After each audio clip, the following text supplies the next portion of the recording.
Inclusão digital, aulas de informática e uso de aparelho celular para pessoas na terceira idade. Atlas da Violência revela que desigualdade social e número de homicídios andam juntos no país. Saiba quais projetos serão votados na 31ª sessão ordinária deste ano. Notícias, informações e prestação de serviço a partir de agora no Bom Dia Jacareí.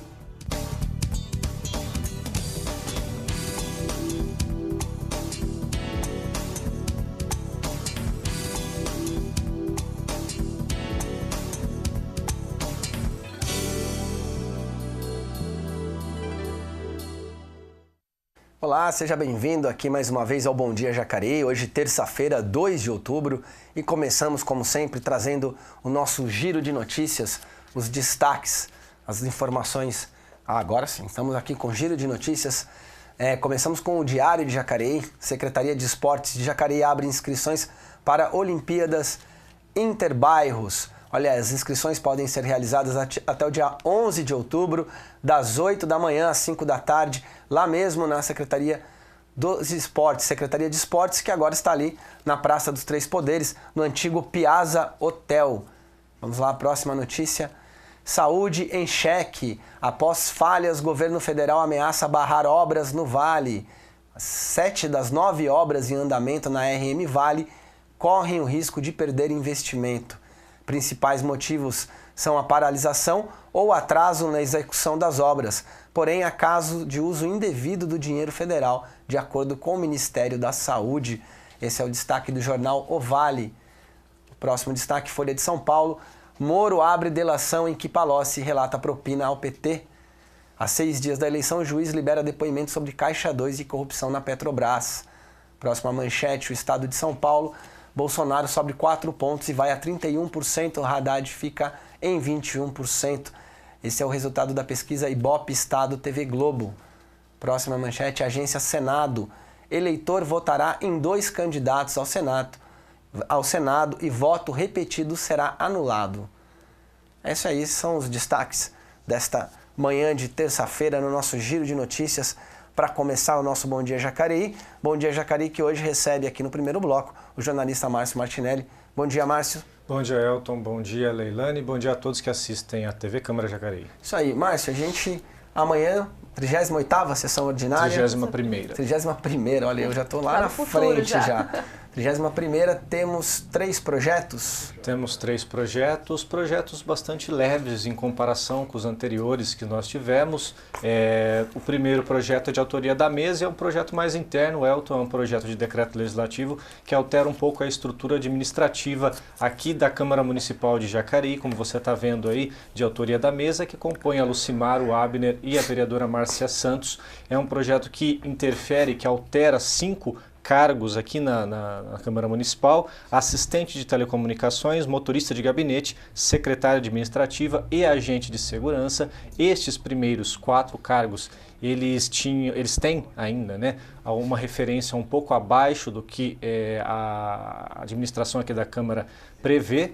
É um projeto que vai mais de acordo com a Prefeitura Municipal de Jacareí. Algum tempo atrás, o prefeito Isaías trouxe para o projeto trouxe para casa alguns projetos que renomeiam, né, que mexe na questão da atribuição, mexe na referência e atualiza essa questão da Prefeitura Municipal de Jacareí. E a Câmara, para ficar em justa posição, para dar uma contrapartida igual, também está fazendo o mesmo. Estes cargos estavam defasados e essa alteração serve também para uma questão de atualizar a lei da Câmara e otimizar a questão da máquina pública, inclusive, né? Então, esses 4 primeiros cargos que eu citei vão ser alterados para a referência 7, eles estavam na referência 3, 4, 5 e 6, vão todos para a 7, e tem um outro cargo, que é o cargo de analista de mídias sociais, que estava na referência 13, e é um cargo que, quando foi feito, né, em 2014, ele estava uma referência abaixo do analista de comunicação, que é o meu cargo, inclusive, e é um cargo de atribuição idêntica ao meu.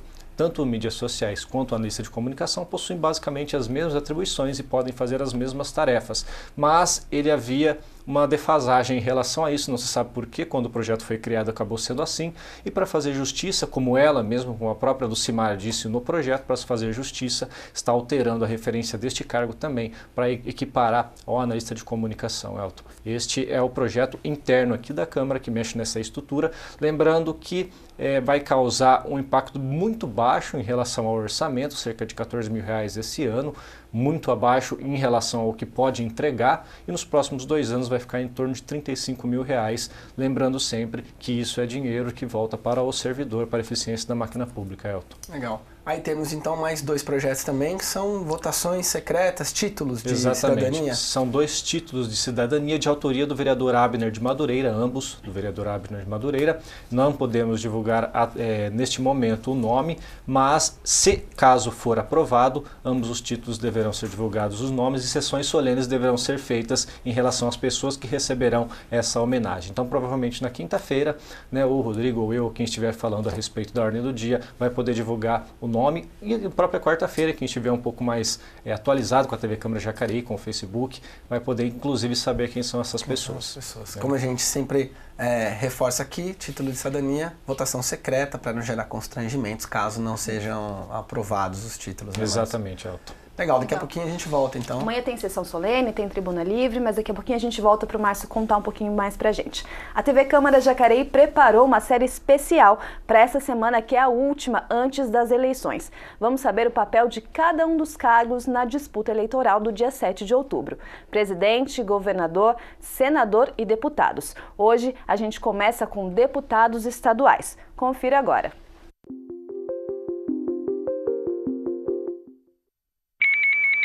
Os deputados estaduais integram as assembleias legislativas, onde a lei da votação de leis que representam os interesses da população também são fiscalizados os trabalhos dos governadores dos estados. Votar em um candidato a deputado estadual significa escolher um representante para apresentar projetos de lei para os estados e municípios, fiscalizar e investigar o poder executivo estadual, ou seja, o governador e as secretarias estaduais, elaborar o orçamento do estado, que define quanto o estado vai arrecadar e quanto investirá em cada área. O número de eleitos para as assembleias legislativas terá como base a quantidade de representantes dos estados na Câmara dos Deputados, seguindo as regras de multiplicação e somas estabelecidas no artigo 27 da Constituição Federal. Se um estado tiver até 12 deputados federais, terá o triplo de deputados estaduais, ou seja, 36 deputados. Para os estados com mais de 12 deputados federais, é preciso somar a diferença ao número máximo de candidatos que podem assumir uma cadeira nas assembleias legislativas pela regra da multiplicação. Por exemplo, atualmente o estado de São Paulo pode eleger 70 deputados federais. A diferença de 70 para 12 é de 58, que somados ao limite de 36 dá o total de 94 deputados estaduais, eleitos por meio do sistema eleitoral proporcional, que considera o total de votos registrados para o partido ou coligação e depois calcula o número de votos obtidos por cada candidato. E o mandato para o cargo de deputado estadual tem duração de 4 anos, podendo ser renovado nas eleições subsequentes.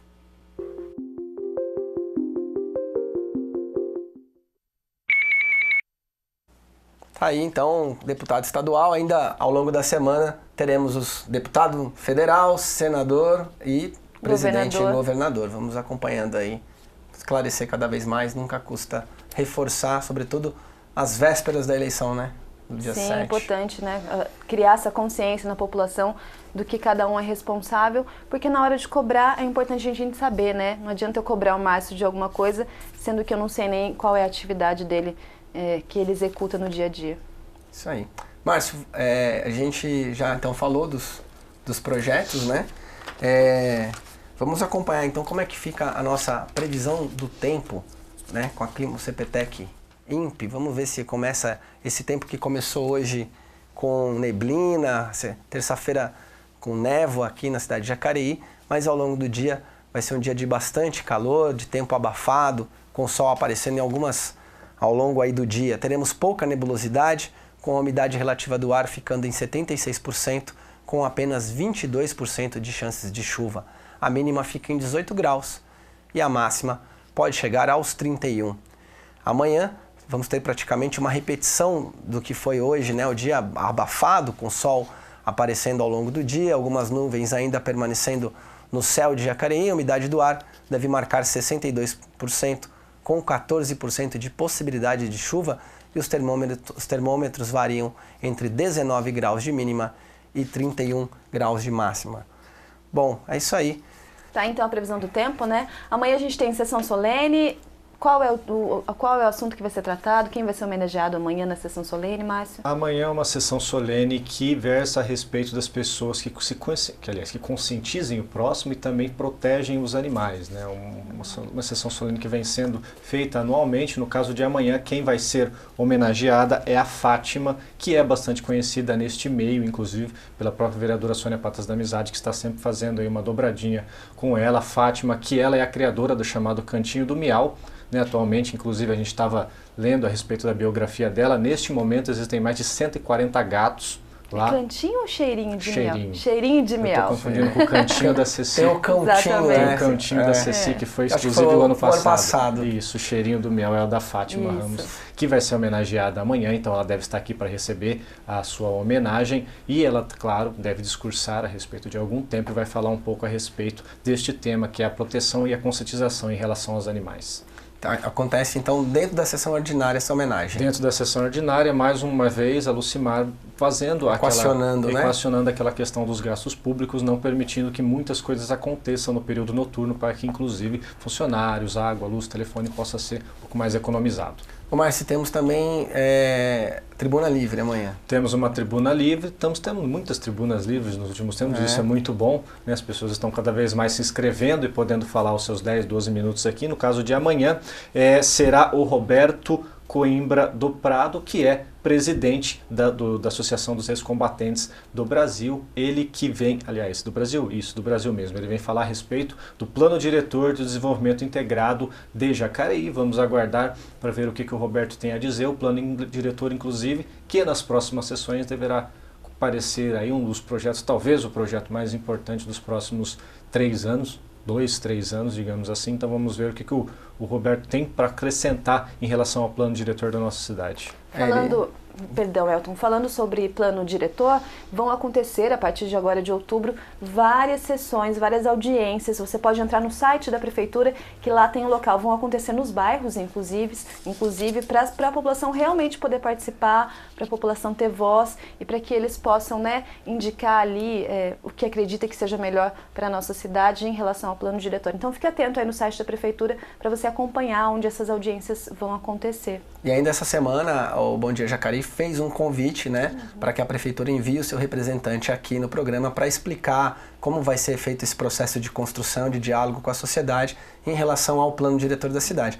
O Coronel Roberto procurou a gente também da TV Câmara para apresentar um pouco o tema da palestra dele, e ele está como cidadão, ele não é contratado da prefeitura, ele fez um esboço, ele criou até um organograma de como deve funcionar. Então, assim, acho que a ideia dele amanhã é trazer isso para a sociedade, para que esse debate aconteça e que a sugestão dele seja incorporada de alguma forma. Vamos ver amanhã, então, como será a participação dele na sessão ordinária, e depois, posteriormente, a gente pode trazê-lo aqui ao longo da construção do plano diretor, que é um documento importantíssimo para qualquer cidade. Bom, a desigualdade social e o número de homicídios andam juntos no país. É o que revela o Atlas da Violência de 2018, em que os jovens negros que moram em regiões da periferia aparecem como as principais vítimas de assassinato.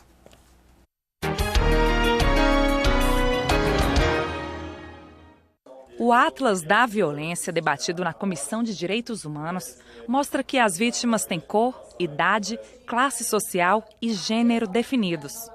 No caso dos homicídios, a pesquisa feita pelo IPEA aponta o aumento do número de crimes e a relação com a questão racial. Em 2016, foram assassinadas 62.517 pessoas no país. A população negra registrou uma taxa de homicídios de mais de 40 mortes por 100 mil habitantes. Nos casos de brasileiros brancos, amarelos e indígenas, houve um índice de 16 assassinatos por 100 mil habitantes. Considerando a população como um todo, o país atingiu o recorde em 2016 de mais de 30 homicídios a cada 100 mil pessoas. Os movimentos chegam, inclusive, a falar em extermínio da juventude negra, que é uma maior mortalidade dos negros, né, principalmente dos jovens negros, mas que ocorrem também com as mulheres negras em relação às mulheres não negras. E o que o Atlas traz é que, numa comparação, né, 2006 a 2016, entre esses 2 anos, o que tem acontecido é que tem aumentado ainda mais essa desigualdade. Os casos de violência contra as mulheres também são preocupantes, segundo dados do Ministério da Saúde. Nós temos 18 mil casos de estupro de adolescentes, né, meninas. Tá? Nós temos estupro de criança, incluindo crianças menores de 1 ano. 45% é intrafamiliar, né? É sempre por algum parente ou um conhecido. Como reduzir a violência que atinge a juventude no Brasil? Para a representante da UNE, é preciso ir até as causas do problema. Boa parte da elite brasileira, dos que dominam o poder no Brasil, acham que vai resolver a violência encarcerando, né? Então, como é que você resolve os casos de criminalidade? Você prende a juventude brasileira. Só que você tem que olhar por que a juventude entrou na criminalidade e não resolver a consequência, mas buscar saber a causa. E, na nossa opinião, a causa está na desigualdade social, na exclusão educacional, no aumento do desemprego. O deputado João Daniel, que pediu a realização da audiência, acredita que garantir oportunidades aos jovens é o caminho para combater a violência. Nós precisamos discutir as cidades, qual é o espaço que essa juventude está tendo para lazer, para seu entretenimento, para suas escolas de qualidade. Grande parte da periferia brasileira, a juventude negra, a juventude filha de trabalhador, desempregada, sofre uma violência permanente.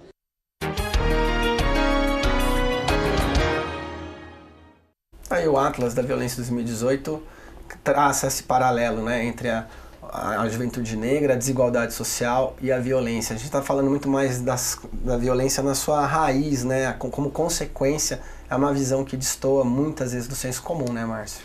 Exatamente. É interessante que o Atlas ele possui uma metodologia diferente do mapa da violência, mas, obviamente, as conclusões são muito parecidas.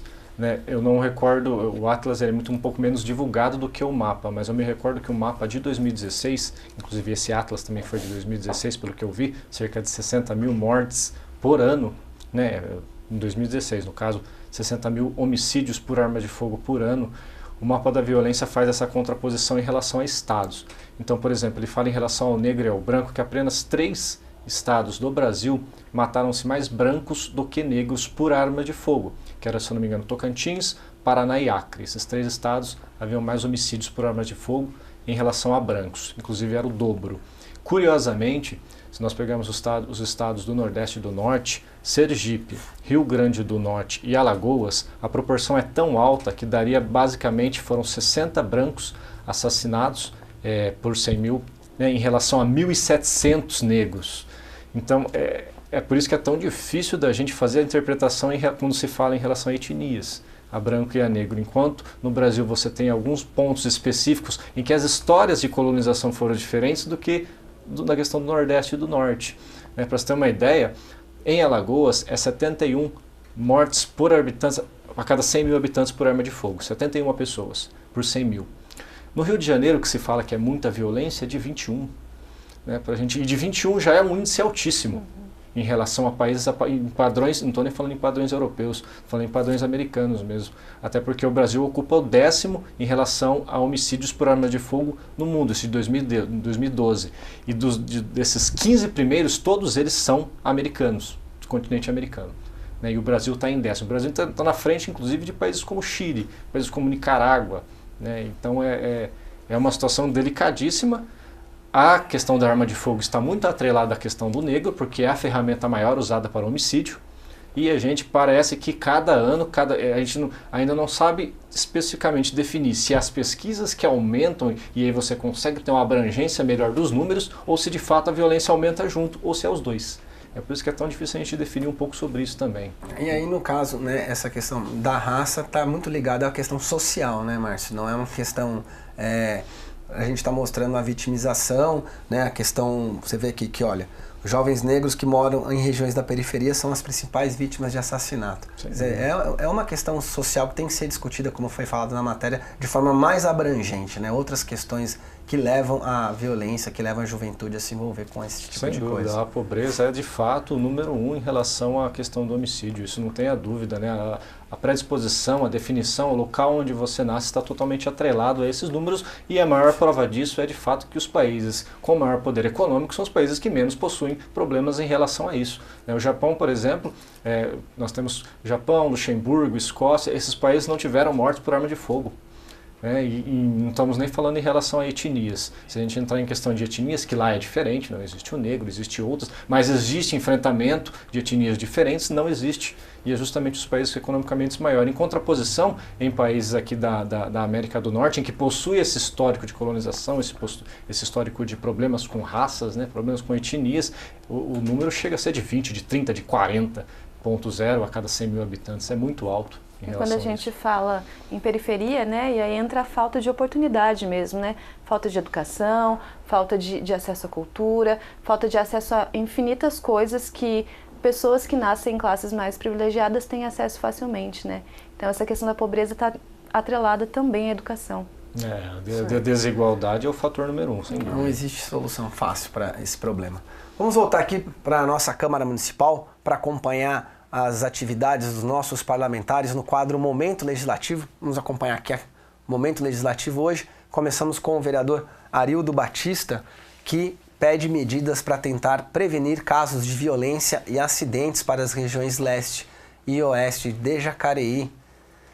Temos também o vereador Luiz Flávio Dias, pede a limpeza da Praça Mauro Chaves, no bairro Jardim das Indústrias, na região leste da cidade.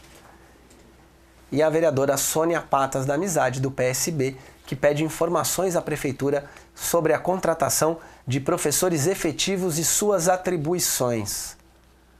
Tá aí, esses foram os destaques do Momento Legislativo desta terça-feira. Você pode acompanhar todas as notícias do Legislativo, os pedidos de informações, as indicações, projetos em nosso site, o jacareí.sp.leg.br. Lá você encontra um portal aqui da Câmara, né? Tem as nossas redes sociais, nosso canal do YouTube, você pode assistir a TV também ao vivo pelo nosso site.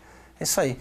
Márcio, obrigado pela sua participação aqui com a gente no primeiro bloco. Obrigado, Elton. Obrigado, Leilane. Obrigado a todos que assistem a TV Câmara Jacareí. Quero agradecer também o João Paulo Machado, que está nos acompanhando aqui, o Paul Constantinides, a Alice Pires, o Penick também está falando aqui um comentário extenso aqui, ó.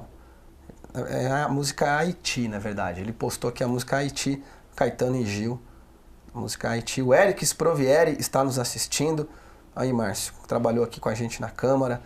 O Paul Constantinides diz Good morning, Alice Pires. O pessoal vem aqui, conversa entre eles aqui também, enquanto vão assistindo. O Milton Kudamatsu também nos parabeniza aqui, acompanhando tudo que rola na cidade. O Milton, que já esteve com a gente aqui várias vezes, economista. Rod Salles também. Rod Salles, ele vendia plantas carnívoras e está aqui acompanhando a gente também. Muito obrigado pela audiência de vocês e obrigado você que está nos acompanhando também no 61.4. Nós vamos para um rápido intervalo. Na volta, quem vai estar aqui com a gente é o Michel Barbier, que é lá da Associação Humanitária Amor e Caridade, essa associação que completa 83 anos no próximo dia 12 de outubro. Ele vai vir aqui falar um pouquinho sobre a história e o momento atual lá do Amor e Caridade. Não saia daí, voltamos já.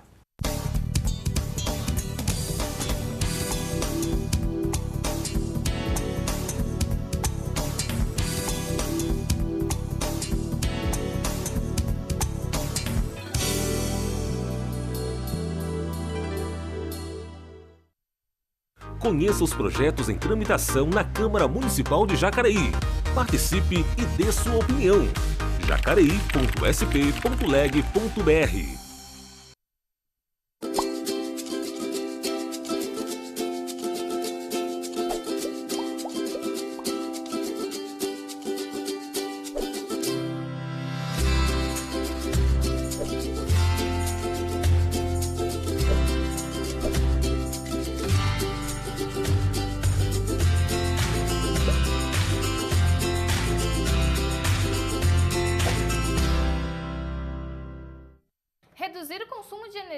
menos ar-condicionado? Como isso é possível? Roda a vinheta! E hoje eu trouxe um expert em economia de energia, meu pai, Antônio Luz.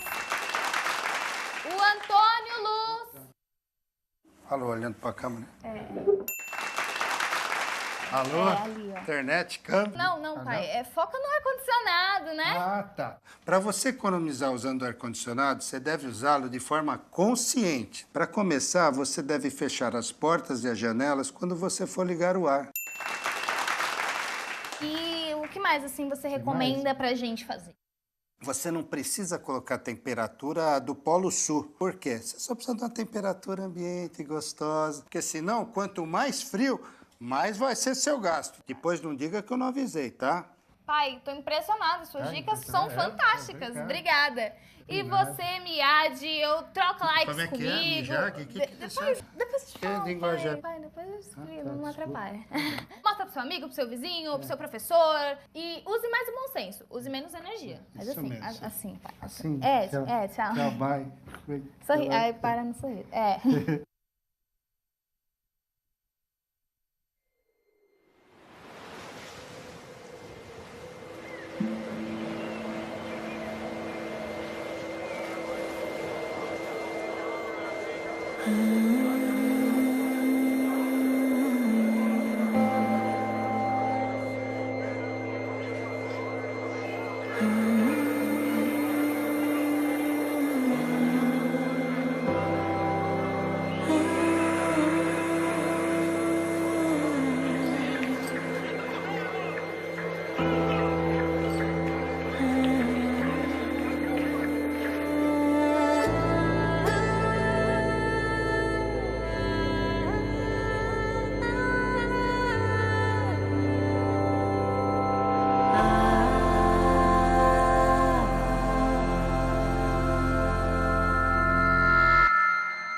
Você sabia que, com algumas mudanças na alimentação, é possível conquistar uma vida mais saudável? Faça dos alimentos in natura ou minimamente processados a base da sua alimentação. Alimentos in natura são obtidos diretamente de plantas ou dos animais, sem qualquer alteração. Já os alimentos minimamente processados são alimentos in natura, que foram submetidos a alguns processos. Use óleos, gorduras, sal e açúcar em pequenas quantidades ao temperar e cozinhar os alimentos. Limite o consumo de alimentos processados, como produtos em conserva, queijos e pães. E evite o consumo de alimentos ultraprocessados. Eles são nutricionalmente desbalanceados. Tudo isso e muito mais está no Guia Alimentar para a População Brasileira do Ministério da Saúde. Saiba mais em www.saude.gov.br/Saúde Brasil.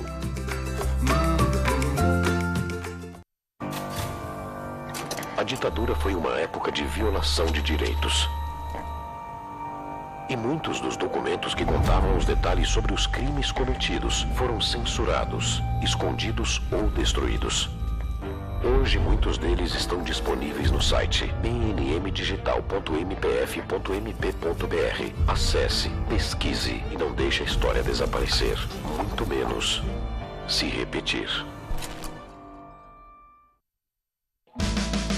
Eu quero ser campeão em Tóquio 2020, quando o surf disputar as Olimpíadas pela primeira vez na história. Já estou trabalhando para isso, mergulhei nos treinamentos. A dopagem cria vantagens desleais, prejudica a saúde do atleta e do próprio esporte. E é por isso que o controle de dopagem é tão importante. Dropar sempre, dopar nunca. Jogo Limpo, o controle de dopagem joga a seu favor. O álcool e o trânsito.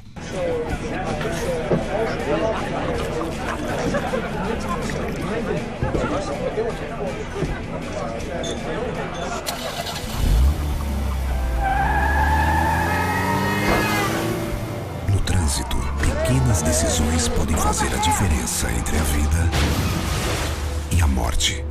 Qual a sua decisão? A vida passa pelo trânsito. Detran, Governo de Brasília.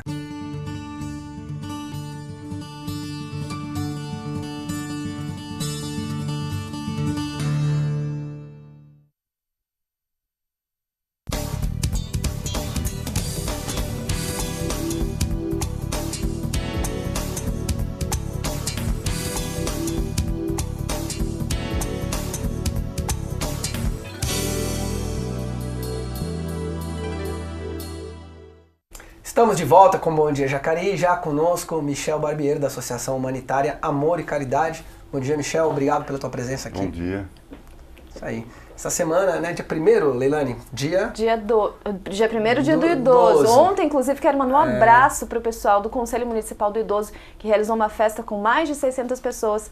Em breve vocês vão ver matéria de como é que foi esse evento, foi muito especial. Me diverti demais. TV Câmara marca a presença lá, todo mundo que vai, todo repórter volta feliz, passa um dia muito agradável lá.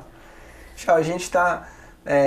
dia 1º, então, dia do idoso, e dia 12 vocês completam 83 anos de existência, a Associação Humanitária Amor e Caridade. Exatamente. Já está na terceira idade a associação. Com certeza. Ela foi fundada em 1935, dia 12 de outubro de 1935. Por um grupo de senhoras espíritas procuraram um cônego, Capitão José Neves Bicudo, e com esse projeto, explicaram esse projeto para ele, ele abraçou a ideia, já doou a área onde nós estamos hoje, que tinha algumas edificações, e foi onde começou o trabalho. Né? As pessoas inicialmente se acomodavam nas casas e eram ajudadas pela comunidade em volta. Né? E aos poucos foram construindo novas puxadinhos ou edificações, né? E a coisa foi tomando forma, né? Até que na década 80, 90, o Egídio Coimbra, né, que foi um marco antes e depois, aí ele deu um boom, né, ele profissionalizou, passou a ter, não eram mais só voluntários, mas ele contratou funcionários, foi em busca de registros, né, de conseguir os registros necessários a todas as entidades de assistência social e tudo mais. Então foi Isso nos anos 80. 80, 90, isso. Egídio que foi vereador aqui nessa casa. Ele foi vereador, ele ajudou demais a instituição. Exatamente. E a viúva dele, a Lúcia, está até hoje também. Ela deveria estar então, aqui, porque ela carrega aquilo nas costas. Né?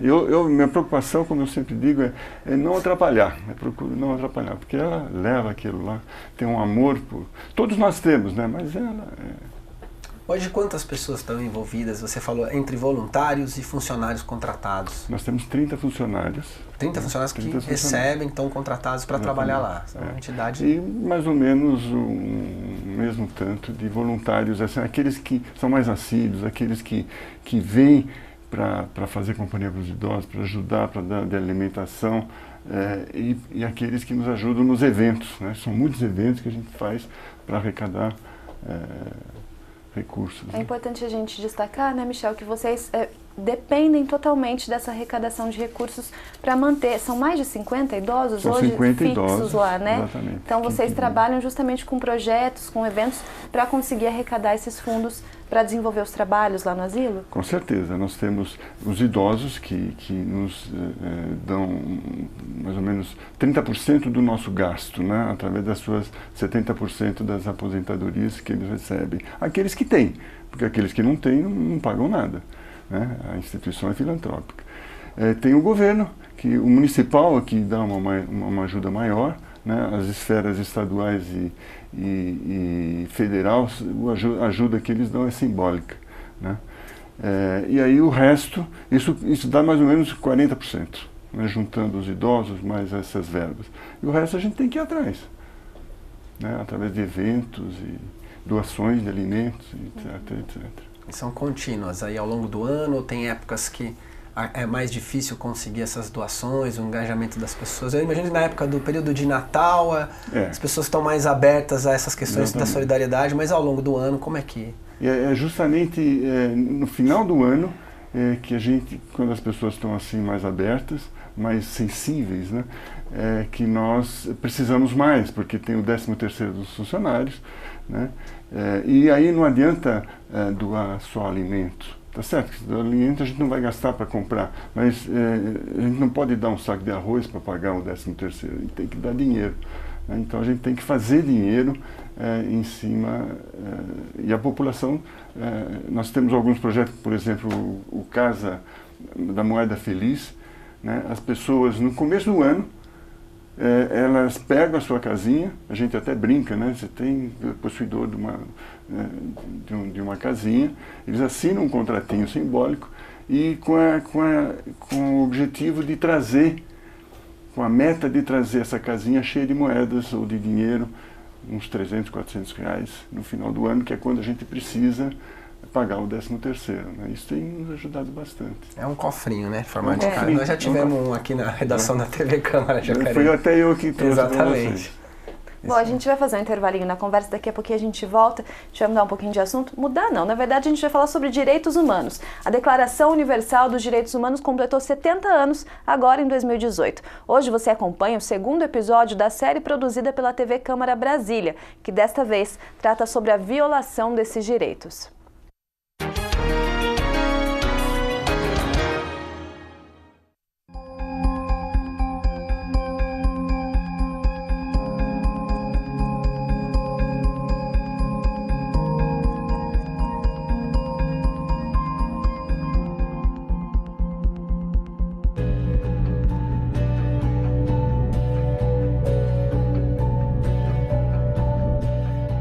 Artigo 1º. Todos os seres humanos nascem livres e iguais em dignidade e direitos. Liberdade e igualdade são valores fundamentais expressos logo no começo da Declaração Universal dos Direitos Humanos. Mas como alcançá-las quando 1% das pessoas mais ricas do planeta concentram 82% de toda a riqueza gerada em 2017? No Brasil não é diferente. As 5 pessoas mais ricas concentram o equivalente à riqueza da metade da população mais pobre do país. Para os especialistas, a desigualdade tem impacto em todos os outros direitos. O Brasil, eu costumo repetir isso, é uma sociedade historicamente muito injusta e uma sociedade de privilégios. A Constituição de 1988 é o primeiro documento constitucional que pretende abolir todos os privilégios e lutar por uma sociedade de fato igual, livre de discriminações. A desigualdade também está presente nos espaços de poder. O Brasil que eu vivo, que eu caminho, que eu conheço, metade é mulher, metade é homem. No plenário da Câmara, são 10% de mulheres. O Brasil que eu conheço, que eu caminho, que eu vejo, 60% são pretos e pardos, para usar a expressão do IBGE, que são negros. Aqui, na Câmara, não somos nem 5%. No Brasil real, 99% são trabalhadores. Aqui, não somos 10%. Por isso eu diria que a expressão política do Brasil, a Câmara, o Senado, revela as desigualdades de oportunidades e de participação dos espaços de poder. As violações de direitos acabam também atingindo as pessoas de forma desigual. A violência, por exemplo, está mais concentrada em alguns grupos vulneráveis. O Disque 100 do governo federal registrou mais de 142 mil denúncias em 2017. Desse total, a grande maioria, 58,91%, foi contra crianças e adolescentes, 23,22% contra a população idosa, 8,16% contra pessoas com deficiência. A Declaração Universal também garante o combate ao preconceito e o direito à vida segura. Só que a falta de segurança é um dos principais tormentos dos brasileiros. De acordo com o Atlas da Violência, publicado agora em 2018, nos últimos 15 anos, o Brasil matou uma pessoa a cada 10 minutos. As mortes violentas aqui superam os assassinatos registrados em atentados terroristas e nas guerras da Síria e do Iraque. E tem mais, a população negra e jovem é mais ameaçada pela violência. Nós temos as periferias sempre constituídas como local de perigo e alvo sempre da atuação policial. É o local onde não há direitos. Gabriel, 25 anos, morador da periferia de Lusiânia, cidade goiana que fica na região metropolitana de Brasília, participou este ano da Assembleia Nacional da Juventude das Nações Unidas em Nova York. Jovens de países como a Itália e Espanha não acreditavam quando ele dizia que morava numa região com 96 homicídios a cada 100 mil habitantes, uma taxa maior do que de regiões em guerra. A ONU está fazendo uma campanha no Brasil, Vidas Negras Importam. Quando o jovem negro é assassinado, as pessoas vão querer saber o que ele fez, o que ele fazia e tentam, a partir disso, justificar a morte dele. Existem visões diferentes sobre como lidar com o direito à segurança e o combate à violência. Você tem que ter uma política pública, que é responsabilidade do Estado, no sentido de prevenir, garantir uma escola de qualidade e acessível a todos os jovens e adolescentes, o controle das drogas, o controle do tráfico de armas. Na Comissão de Segurança a gente procura endurecer a legislação penal. Então nós temos um foco bem distinto, né? A questão da Comissão de Segurança, ela foca o cidadão de bem. Todos os países que reduziram a violência na criminalidade foram países que avançaram na agenda da educação. A professora Gina Vieira, da Rede Pública de Brasília, recebeu 11 prêmios na área de educação e de direitos humanos desde 2014. Ela criou o projeto Mulheres Inspiradoras. O projeto estimula os estudantes a ler, a conviver em paz na comunidade e, mais do que isso, a identificar e respeitar valores e qualidades das mulheres comuns. A gente tem que começar a pensar em como é que a gente apoia a nossa juventude para que eles possam, apesar dessas vulnerabilidades às quais eles estão expostos, eles possam mudar a própria realidade. E a gente consegue isso como? Primeiro, a gente precisa de uma educação pública forte, de qualidade social, onde o estudante, o jovem, seja ouvido, onde o jovem negro seja respeitado, onde ele seja visto com altas expectativas.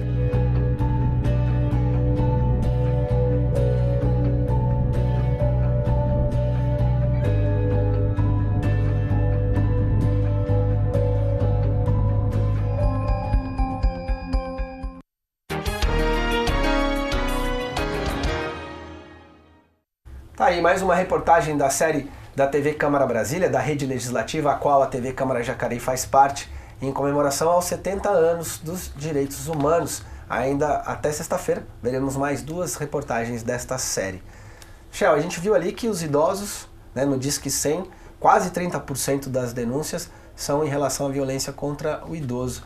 Isso chega também para vocês lá, vocês têm entre as pessoas que vivem lá no abrigo, no lar, Amor e Caridade, pessoas que foram vítimas desse tipo de violência? Com certeza. De violência física, violência moral, abandono, né? Nós temos vários casos assim, que são encaminhados pelo Ministério Público. A gente estava conversando aqui no intervalo que existia um certo, ainda existe por parte de muitas pessoas, um certo preconceito com asilo, com lar, que está muito relacionado a abandono, né? E você estava explicando para a gente que no caso de vocês, são pessoas que muitas vezes chegam lá, não tem mais outra opção, é diferente de alguns lares que tem em outras cidades, que tem um custo alto, né, que funcionam com as pessoas que acabam buscando têm condições, têm recursos. Qual que é a realidade do Amor e Caridade? Então, a grande maioria das pessoas são aqueles que não têm outra opção. Você tem famílias, eu estava até falando para vocês, famílias que vêm e entregam o seu idoso para a instituição, a gente vê que eles estão com dor no coração. Eles percebem que eles não podem fazer melhor do que nós fazemos. Então, mas eles estão sempre presentes, sempre fazendo visitas, ligando para saber como é que está idoso e tudo mais. Mas isso é a minoria. A maior parte das pessoas que chegam lá é por conta de violência, de abandono, porque ficaram sozinhos, não tem ninguém, né? São pais que abandonaram a família e de repente voltam 20 anos depois, doentes, né? Já não tem o vínculo, né? Exatamente, o vínculo se rompeu e tudo mais. Muitas vezes as pessoas que estão lá, né, às vezes a gente pensa, é um lugar distante que eu não consigo, eu não tenho tempo suficiente para oferecer o meu trabalho voluntário, mas muitas vezes só de você ir e ouvir as histórias que eles têm para contar já faz diferença para eles, né, Michel? Com toda certeza. Nós temos aquele idoso que tem a família, que tem os filhos e que está sempre esperando a visita deles. No dia de visita, que é de quinta e domingo, a partir das 14 horas, ele pede para colocar uma roupinha melhor, se prepara, quando é mulher, se prepara melhor e tal, aí espera de alguém que nunca vem. E aí chegam alguns voluntários que não têm nenhum vínculo são simplesmente voluntários e fazem às vezes desses familiares que nunca vêm. E começam a bater papo, puxam uma cadeirinha do lado e conversam com o idoso e essa faz uma diferença enorme para o idoso. É um conforto muito grande de ter alguém que o escute, simplesmente. Só no ano passado, segundo uma pesquisa divulgada pelo IBGE, a gente superou o número de 30 milhões de pessoas com mais de 60 anos. Enquanto sociedade, a gente precisa, Michel, se preparar para lidar com uma população mais velha. E como se preparar para a gente lidar com esse público, né? A gente está envelhecendo, a gente vai chegar na terceira idade. Como se preparar? É cuidando da saúde preventiva, é a gente sabendo ouvir. Existe um caminho para a gente se preparar um pouco melhor para chegar nessa fase? Com certeza. Eu acho que, de uma maneira geral, eu sou um idoso. Estou com quase 70 anos. Eu agradeço a Deus por estar podendo fazer esse trabalho, né? E com as condições, eu me sinto mal de estacionar numa vaga de idoso, porque eu ando 6 quilômetros, 3, 4 vezes por semana, eu não preciso disso, né? Eu fico constrangido comigo mesmo, né? Então eu acho que cuidar da saúde, né? Mental e física, né, para você ter um período, né, uma melhor idade saudável, né? Tem um amigo meu até que foi uma vez na instituição e falou, puxa, eu não quero ficar velho.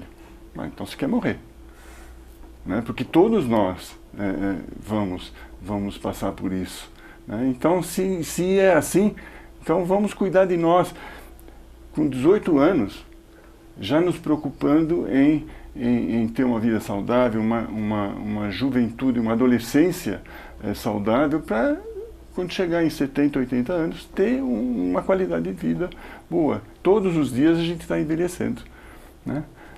Seja um bebê que acabou de nascer, como aquele que já chegou nos 70, 80, 90 ou mais.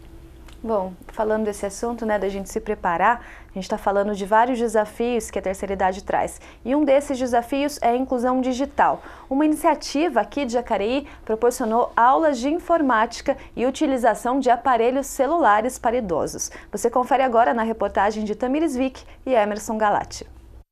Enquanto tem professor que fica de olho nos alunos que usam o celular durante a aula, aqui a aula é para isso mesmo, usar o celular. Esta turma começou com as aulas neste ano e conta com mais de 10 alunos, mas no total são cerca de 400 alunos matriculados em aulas de celular e informática para a terceira idade em 3 paróquias da região, sendo que 2 ficam em Jacareí, na paróquia Nossa Senhora de Guadalupe e aqui na paróquia São João Batista, do bairro São João. Quando chegamos, todos estavam bem quietinhos, concentrados na matéria, mas a Maria logo me contou que esse silêncio todo não era costume não. Quando chegou o intervalo, por exemplo, foi como se voltássemos aos tempos de colégio. Aqui é uma criançada, aqui é uma família, na verdade. Maria Arnaldo, de 63 anos, fez a matrícula e ainda trouxe o marido. Eles estão apenas na 3ª aula, mas me contaram que já aprenderam até a usar o WhatsApp. Nossa, é muito bom, resolve, principalmente no celular, resolve coisas rápidas, né? Hoje, principalmente no WhatsApp, assim, que foi o primeiro que eu aprendi a usar. E o Antônio Gomes também conversou comigo sobre as aulas. Antônio, então conta pra mim, essa é a sua 3ª aula, o que você tá achando? Eu tô achando maravilhoso. É um renascer, né? Pra mim tá sendo um renascer. Porque eu não entendi nada do celular, nada. E para quem não entendia nada de celular, de repente, buscar a foto do neto para contar algumas histórias foi um ato tão simples quanto abrir um álbum de fotografias. Com 3 vezes já aprendi a mandar mensagem, já aprendi a passar foto, já até no WhatsApp já aprendi a passar o telefone das pessoas, para as pessoas, contato com as pessoas. Já está conversando no WhatsApp então? Opa, estou conversando já, com 3 aulas já. De acordo com dados do IBGE, o Instituto Brasileiro de Geografia e Estatística, hoje o país possui 26 milhões de pessoas acima de 60 anos e mais de 13% dessa população tem acesso à internet, número que não para de crescer. E além da praticidade que as novas tecnologias acrescentam ao dia a dia, para os idosos pode ser uma ferramenta de estímulo ao processo cognitivo, que é responsável por funções como aprendizado, memorização, que afetam nossa linguagem e até mesmo a habilidade motora, contribuindo para uma melhor saúde mental e retardando o envelhecimento. Foi feita uma pesquisa que comprova que a informática, de uma maneira geral, ela ajuda a prevenir o mal de Alzheimer. Olha a importância. Durante as aulas, os alunos leem, escrevem, utilizam o computador, as ferramentas do celular e ainda fazem amigos. E nós não trabalhamos só com a inclusão digital. Essa faixa etária, segundo pesquisas, eles têm muito problema às vezes com depressão, porque se sente sozinho, os filhos já se casaram, já foram embora, né? Muitas vezes, muitos deles são viúvos. E aí o que acontece? Eles se sentem meio excluídos, porque fala de WhatsApp, eu não sei o que é.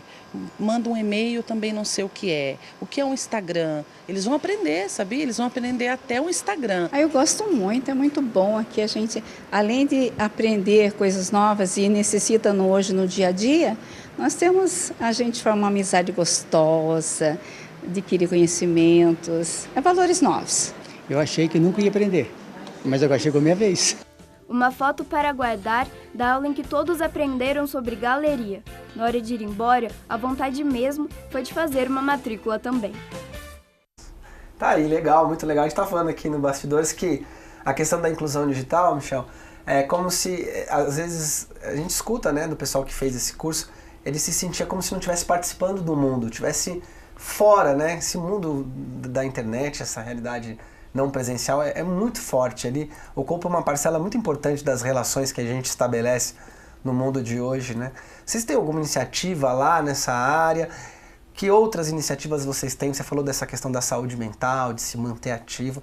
Como é que é o trabalho lá no dia a dia?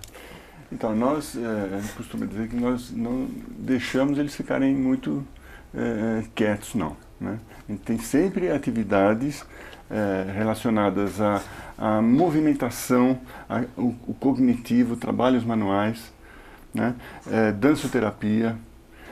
Tem muitos espetáculos, né? Ou pessoas que vão fazer para cantar, tocar umas bandas e tal, e aí faz com que eles se mexam, comecem a dançar, né? Passeios, nós vamos 2 vezes por ano à praia, né? Em São Sebastião,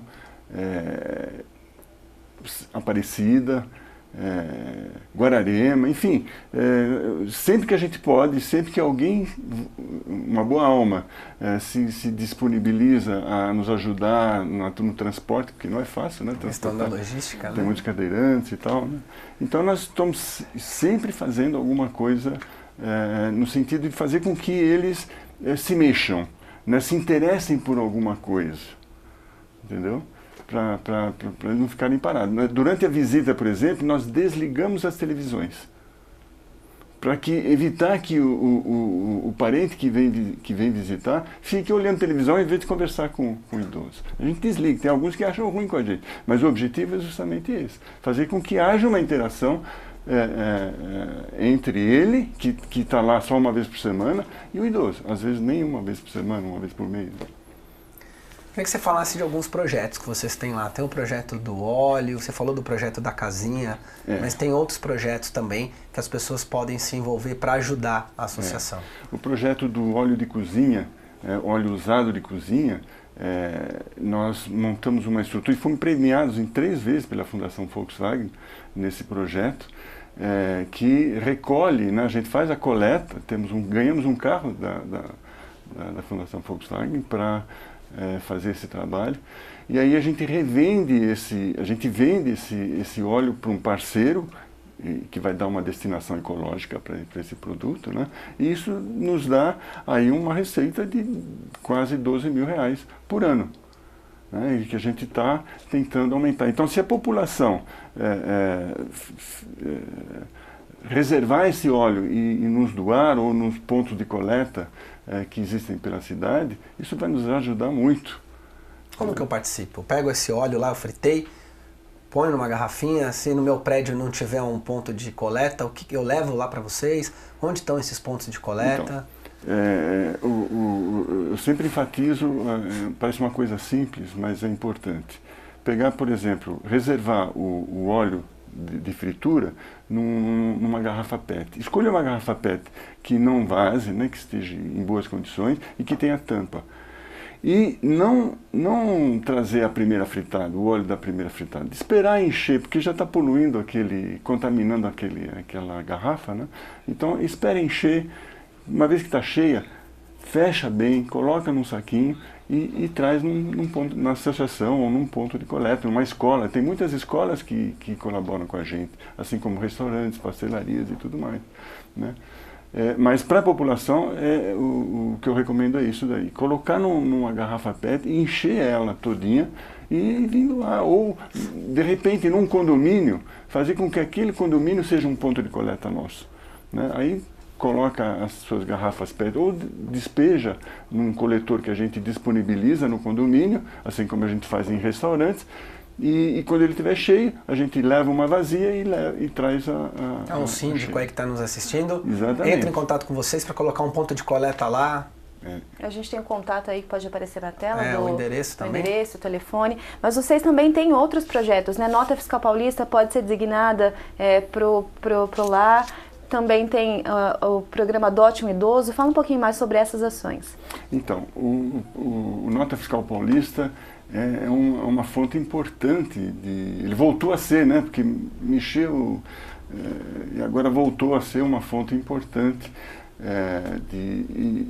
de receita, de dinheiro, né? E as pessoas elas podem tanto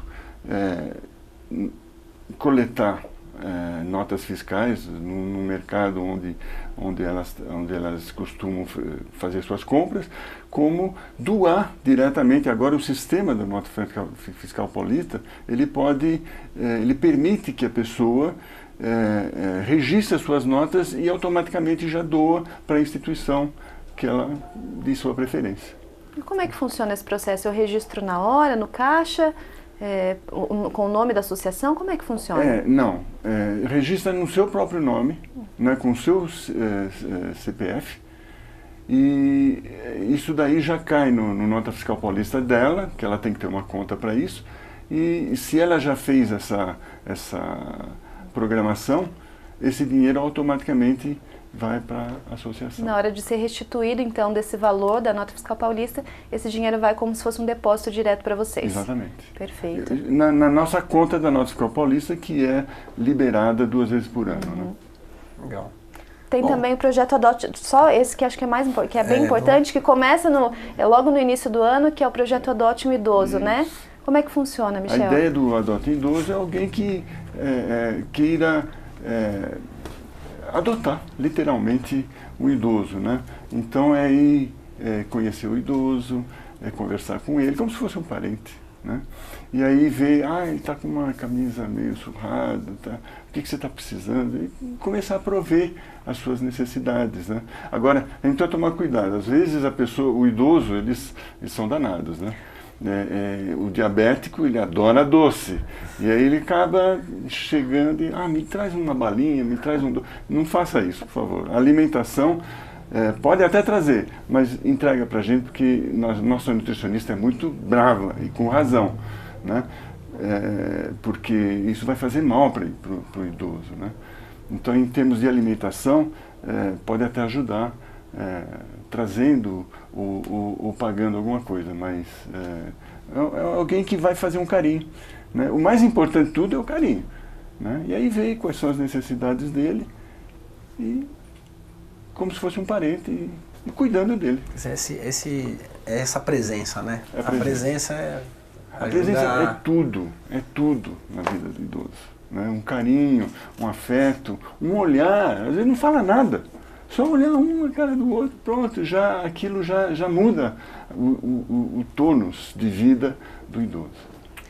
Olha, bom, Michel, vai falar do pessoal que participou aí, né? Tem bastante gente. O Penny, que está dizendo parabéns pelo seu trabalho. A Cibele Sugano, que fez aniversário ontem, está aqui também nos acompanhando. A Ana Luísa, que faz aniversário hoje. Ainda é jovem, ela não está ainda nem preocupada com a terceira idade. Ana Luísa, espero que você esteja gostando desse programa e pense um pouquinho também na sua qualidade de vida. A Thaís Rodrigues, o Sérgio Gurgel, professor Sérgio Gurgel, obrigado pela sua audiência.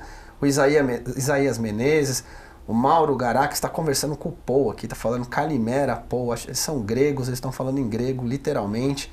O Emerson Galático, cinegrafista da matéria que a gente assistiu agora, também está nos acompanhando. Muito obrigado pela audiência de vocês.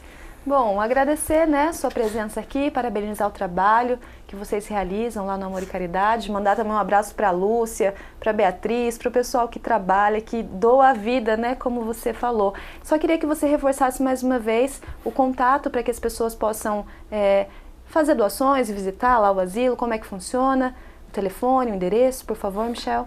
O nosso telefone é um deles, né, o 39510012.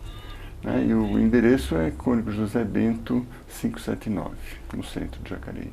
Então fica aí o convite para você participar, ajudar e colaborar com esse pessoal aí que precisa realmente da nossa presença, que é o mais importante. Bom, obrigado pela sua participação. O Bom Dia fica por aqui. Acompanhe o nosso trabalho nas redes sociais. Procure por Câmara de Jacareí e TV Câmara de Jacareí. Sintonize também 61.4 UHF ou nos assista 24 horas também pelo YouTube, youtube.com/TV Câmara Jacareí. Você revê esse programa daqui a pouco, logo mais ao meio-dia e também às 11 da noite. E amanhã, não se esqueça, a partir das 9 horas da manhã, temos a 31ª sessão ordinária deste ano. Bom Dia Jacareí volta na quinta-feira. Obrigado pela sua audiência. Até lá.